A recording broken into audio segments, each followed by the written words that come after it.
let's compare Jesus of Nazareth with Horus of Egypt, with Krishna of India, and with Buddha of the Orient. Horus, baptized with water by Anna. Jesus, baptized with water by John.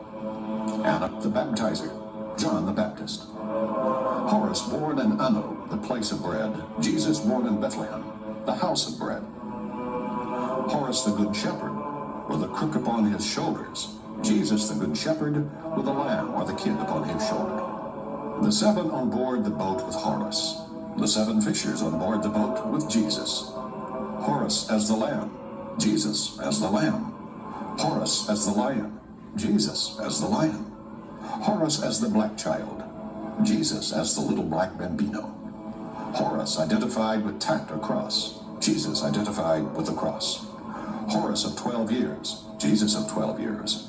Horus made a man of 30 years in his baptism. Jesus made a man of 30 years in his baptism.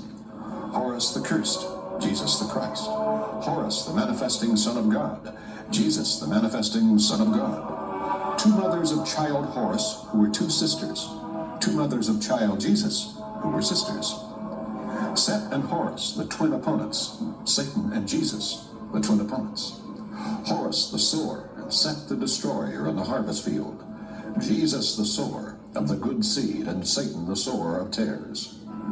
Set and Horus contending on the mount. Jesus and Satan contending on the mount. The star as announcer of the child Horus. The star in the east that indicated the birthplace of Jesus. Horus the afflicted one. Jesus the afflicted one. Horus as the type of life eternal. Jesus the type of eternal life.